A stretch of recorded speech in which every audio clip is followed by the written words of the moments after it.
Welkom bij Business Radio, live vanop FTI SuperNova vanuit de Waagnatie in Antwerpen. SuperNova is het technologie- en innovatie-event van het jaar. En ja, wie de weg naar ons glazen huis gevonden heeft, is niemand minder dan Pieter de Leenheer, Chief Technology Officer bij 1upHealth, de gezondheidsboys uit de US, maar met een goed hart. Althans, zij zetten de farmawereld op zijn kop omdat zij de grootste datacloud aan medische gegevens willen bouwen om miljoenen Amerikanen een beter leven te kunnen geven. Klinkt hoopvol, al vallen daarbij al onmiddellijk een aantal privacy-vraagtekens te stellen. Goedemorgen Pieter, spreek je nog Nederlands? Ja hoor Tom, ik kan nog altijd een pintje bestellen, dus dat is zeker geen probleem. Pieter, ik kijk er zeker naar uit om zelfs een pintje met jou te drinken. Ik stel voor dat we de rest van het interview dan toch maar verder doen in het Engels. Dat zal het voor ons beiden wat makkelijker maken. En ik ga met de deur in huis vallen. Pieter, what's the benefit of using data within the healthcare system? Well, we have to always, when we're facing a large problem, we always have to go back to what tools we have in our toolbox, right? And we have seen the transformative power of data in nearly every other industry. Now, what is the big problem we're trying to solve in healthcare, at least in the United States, is that today the healthcare system costs us about $5 trillion a year, which is nearly 20% of the GDP of the American economy. And if we don't do anything about it, it will just lead to the bankruptcy of the system overall. So we know there's a lot of immediate fixes we can do in the digitalization of particularly clinical and claims data. And this is just the beginning. Could you make this specific? Can you give us some use cases for this? Yes, of course. So today, of course, there are the main stakeholders in the healthcare system, right? So of course, the patients, but unfortunately the patients is not at the center of the story here yet. It's not like you're treated as a consumer, unfortunately. So it goes back like the goal is here to really transform for a fee-for-service system that is dominated in the United States to a value-based healthcare system. And you want to really find ways to kind of almost analyze, I would say, insurance providers and healthcare providers if they try to sell you too much of the same therapy without a significant improvement on the medical conditions you have, or even further down the road, being proactive, helping you to kind of avoid those typical inflammations that lead to chronic disease. Right. Well, so you're actually trying to, now we're coming on the level of patients, of course, you're trying to enhance the health of patients, right? Yeah, definitely. So you asked about key use cases. Today, I think the key use case is really starting from just a small amount of that data, right? Is looking at clinical data is today only used by pharma companies to do A/B testing for some kind of medical trial, right? That's certain population of people react differently and you can look at your clinical records for that over a time span. But that's a very myopic lens on that data. The same with claims data, right? It's nearly only used for risk underwriting, right? Insurance companies need to underwrite their risk as they issue insurance policies, which is just typical to the insurance industry. But once you start combining data, these two sources together, you get an 1 + 1 is more than 2 effect, right? And now you can really unlock a whole bunch of new use cases, which we are focusing on right now. Clinical plus claims data, which is financial plus clinical data on your patient's history, and putting that back into the hands of the patients at first. And then, of course, for larger use cases, there are two large areas, right? Care management, which is basically optimizing the clinical workflows around admissions and dismissions of the hospital, but also reminding you of certain visits you have to do, especially when you reach the point beyond 40 years old, right? When healthcare prevention becomes important. And then the other one for the United States federal government is population health, right? So looking at different cohorts of people who have received similar treatments and looking how much they spent and what the effects were of these treatments. And that, for example, will help us to give ideas on social determinants of health. So very important thing. People always think that the United States think like that, but they are truly, since in the last 15 years, with bipartisan support, transforming to a more value-based care system like the one we also see coming here more to the picture. To make that very specific, when you speak about social determinants, what do you mean exactly? Is it? Well, of course, in the US, we see, of course, a very segregated society, right? There's a lot of issues with health equity, right? I think that's, of course, also visible in Europe.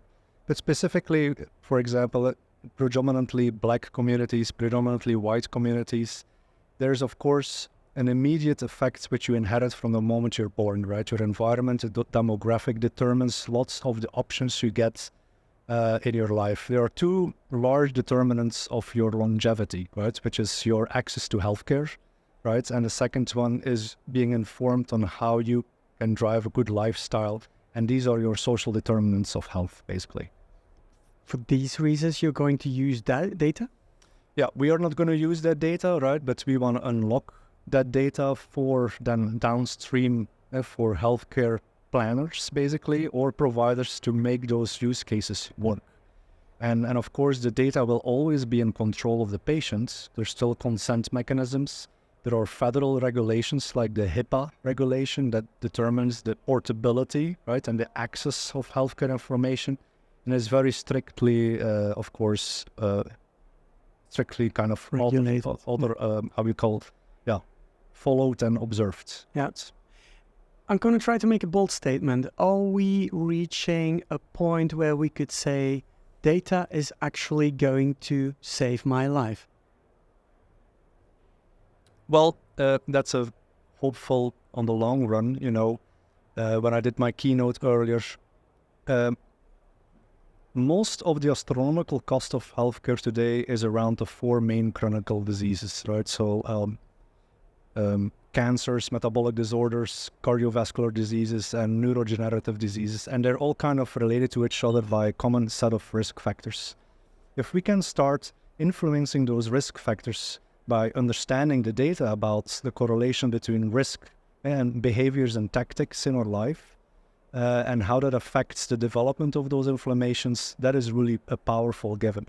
But it's going to take, of course, a long time to do science on this, but at least getting the data allows us to do real science. I mean, everybody, of course, already know that smoking, alcohol, meat-dominant diets, for example, directly have an influence on your longevity, right? And it's not just an educational process for our population, but we also have to make sure that healthcare insurance companies who design healthcare service plans also can lead us the way in how we can live more healthy with the right care around us, basically. I understand. What is the process for you? Because you're developing a gargantuan data cloud. Huh? It's the biggest ever data cloud. You're building it for millions of American patients. How do you go about that? How does one even start with that? Yeah, well, it's also one of the reasons that I joined 1UP, and we with the co-founders got to an agreement. I, of course, have an extensive experience on making sure is properly captured in a meaningful way, exposed with proper governance and quality controls on top. That's, for me, is my career. And Colibra, as a founder, was my main vehicle for a long time, defining that for many, many industries. Financial data especially. Financial data is not that different from your patient or health information. It's very sensitive, it's very regulated, so that's kind of an important aspect of that. So it actually all started like usual with a regulatory tailwind, right? Like we said, the healthcare system in the US is coming into kind of a systemic risk, right? It's about to collapse and the cost becomes too big. So it's very commonly agreed upon that something needed to be done 15 years ago. And it all started with regulating the access to healthcare information in a specific standards in modern, I would say, RESTful APIs, they call that. And it all started with CMS regulated Medicaid, Medicare agency, which basically is like our public insurance system here, right? Everybody can have access to that. But of course, these ideas are now catalyzed into the private healthcare system. So there are a couple of components there, right? First of all, it's standardizing around a currency of data exchange, which is what they call the HL7 FHIR standards. And then there is a whole series of kind of mandatory protocols that mandates payers to exchange patient data with each other when you change healthcare plan. And it also now is going to mandate providers and payers to also exchange data with each other. All kind of building up the momentum and the gravitation towards giving the patients more control and insight over a complete picture of what we call a longitudinal patient records with all the facets that you need and put it in your pocket. And you keep full control, of course, on how you would share that. Good infrastructure starts with regulatory tailwind, of course, right? You could almost compare it to AT&T that made sure that if you ever drive to Texas all the way to the south, for example, you will not see a single house for hundreds of miles, and the only thing you will see is like a telephone cable along the road that connects that one single house that is down there, right? So infrastructure is key, right? And connecting even all those different outliers together is key to make that work on a large scale like AT&T or Cisco did in the past. You're calling it infrastructure. We might also call it regulation. Yep. You feel there's a difference between the US and Europe on that level?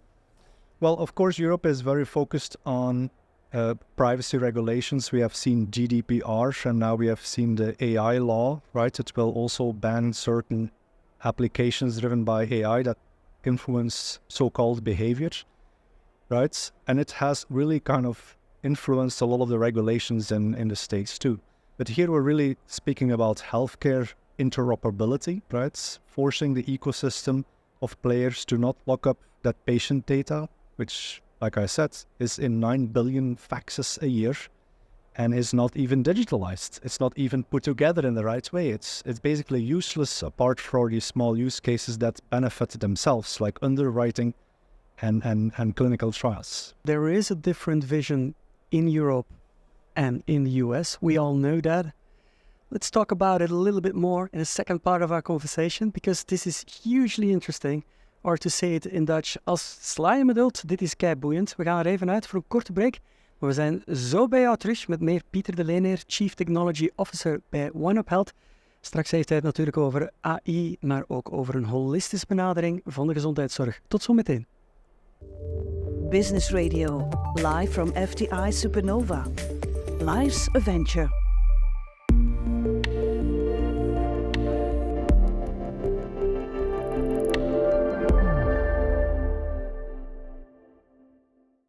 Je luistert of kijkt nog steeds naar Business Radio vanop FTI SuperNova hier in de Waagnatie in Antwerpen.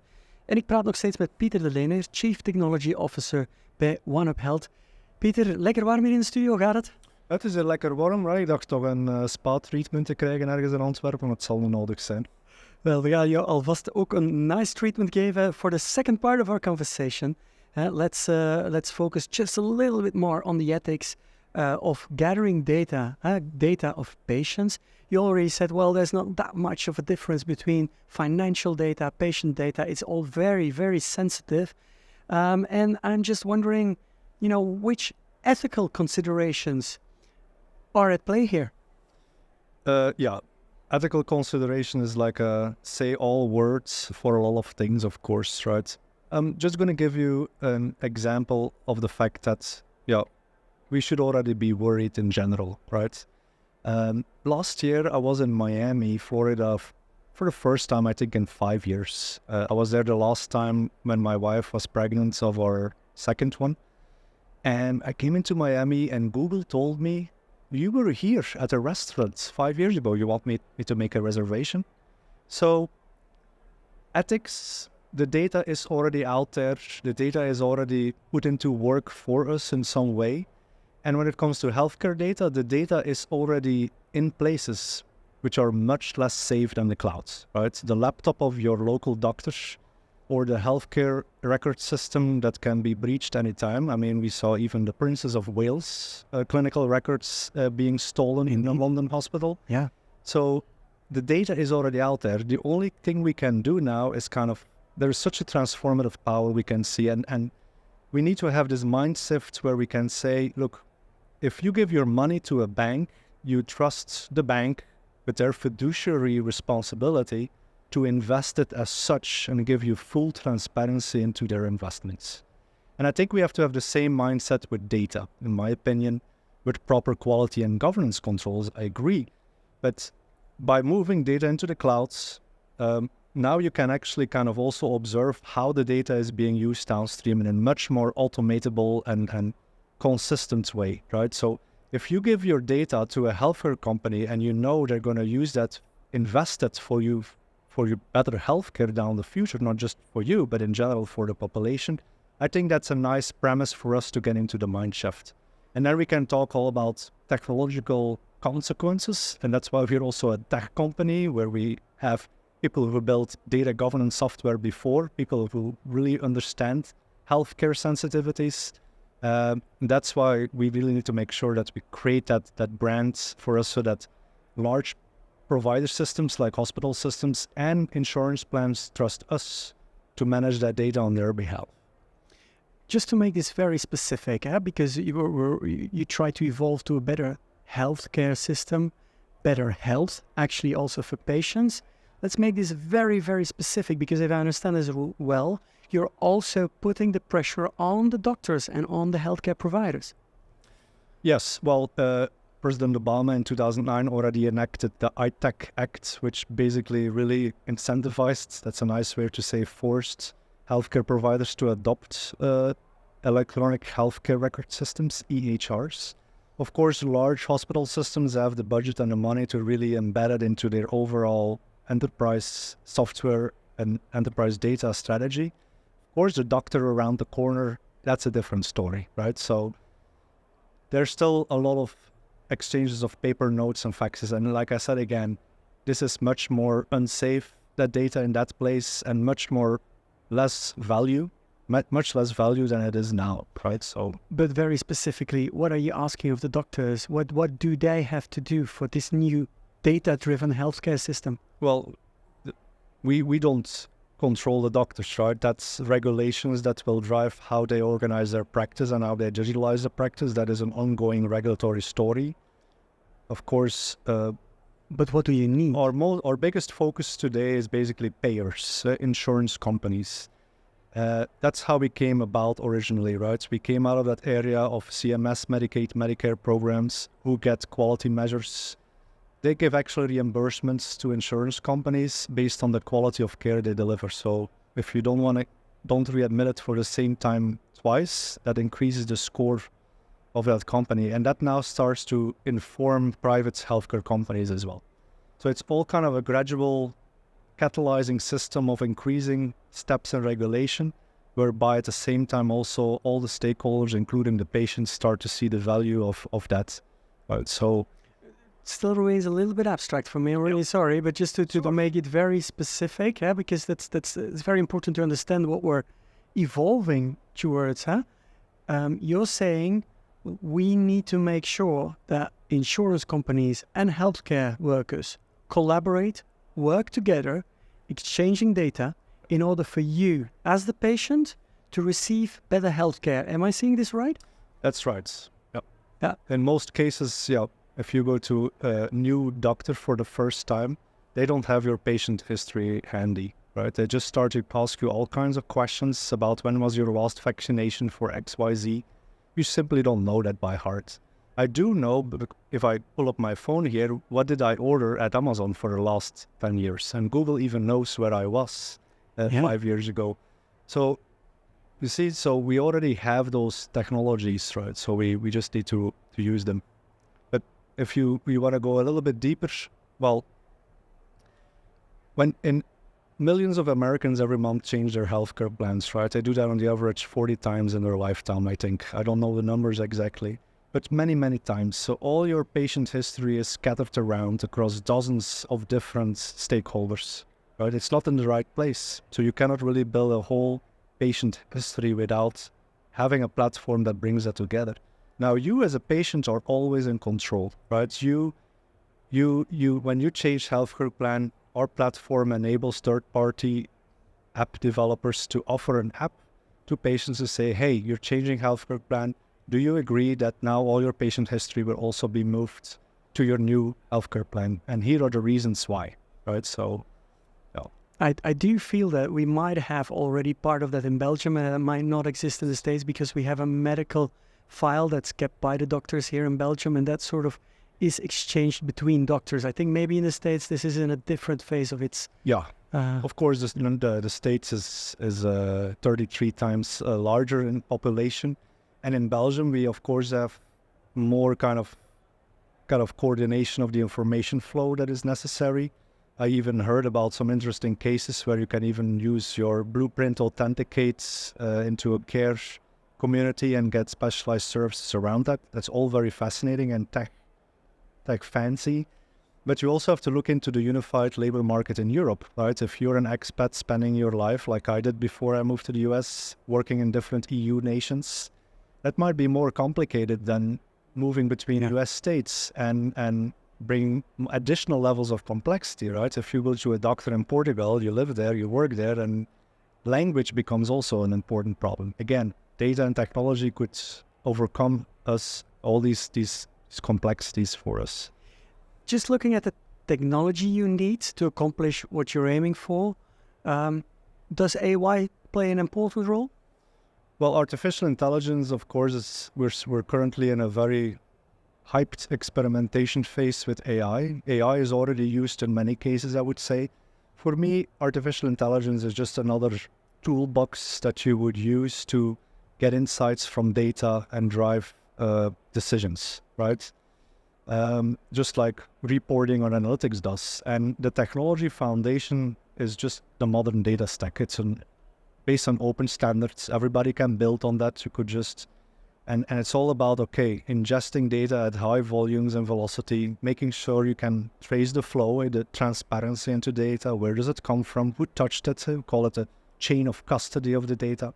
There are technologies that do that already. Now we bring it to the high scale. I guess artificial intelligence is even less transparent than probably, because you don't always know where data comes from. Well, AI can have different applications. So currently with 1UP, for example, fraud detection and claims is a very important case, right? It's a very big problem in the States, is claims fraud. So you could apply AI to look at patterns that are undesirable. Cybersecurity AI, you could identify patterns of entry into your platform to avoid cybersecurity attacks, right? Okay. That's on the infrastructure level. But then, of course, on the application level, you're getting into the ethical territory where the current AI law in Europe, I don't know the details, I'm not a legal expert, also states like, well, any AI application that influences behavior will be banned. And that's really, that kind of sound bite almost caught my attention, because it's a little bit, I think, troubling to ban any application that influences behavior, because what do you define by that, and what kind of opportunities are you excluding here? Right? So what would be a better way of putting it, according to you? If you're troubled by it, then you might have the solution. Well, I think, the next phase of AI in 2024, a lot of companies are really going to step out of that experimentation, and they really need to start focusing on the core capabilities and assets they need to build an AI-rich offering and services and products, right? And all starts with robust data, like we already discussed, right? Quality, traceable, transparent data sets, and focus on really the baseline vertical use cases that AI can be useful for. AI still suffers a lot of hallucinations, right? It does things we don't expect, and we're very bad at predicting the unexpected, of course. That's the holy grail of everything we want to do. But if we can build AIs for specific applications, then we call it now RAG, you can actually assess the behavior of an AI against a predefined list of constraints, so almost like a teacher-master kind of thing, interaction. So I think generative AI is still a long, far away story from us. I think AI to do specific use cases like care management, right? Telling a doctor like, hey, you should call your patient, or hey, maybe your patient needs to come for a vaccination, and really kind of providing these recommendations that still need a human loop, of course, to verify is for me the most important thing right now. I understand. And just to give us an idea of a timeline, because the data cloud you're building, what timing are we looking at? Well, today we already manage nearly 30 million American lives, clinical claims data predominantly, clinical claims increasingly. We have 100 healthcare plans, some of the largest in the country. it's all about just growing that. Of course, we have to expand now into these other regulations that drive providers now also to exchange data with payers. So that enables us to create new mechanisms. I think in the next 10 years, we're going to see a shift where hopefully, initially what we do is going to make payers more rich. 10 years, that's a long time, of course. Yes, but it takes also a long time to revert an industry that has been going the wrong direction for almost 50 years, right? So, or I think initially what we do will actually make the insurance companies rich, right? They're going to be able to get more money back from the governments by providing high quality of service because they have the better data. But on the long run, you're going to expect to see a rebalancing by having patients having more control over their data, because that's in the end to work. Just a final question to wrap it up, but if you could sort of really make it very clear to us, I'm just wondering, what is the number one challenge you are facing right now to develop the data cloud that could really benefit our healthcare system? Well, the number one challenge is that the healthcare industry basically still kind of lives in the 1980s when it comes to technology, right? They still are using a lot of proprietary systems. Data is locked into silos. And like I said, still a lot of paper notes being exchanged at a massive level, right? So companies like Iron Mountain make billions of dollars in filling airplanes with patient records, $9 billion a year.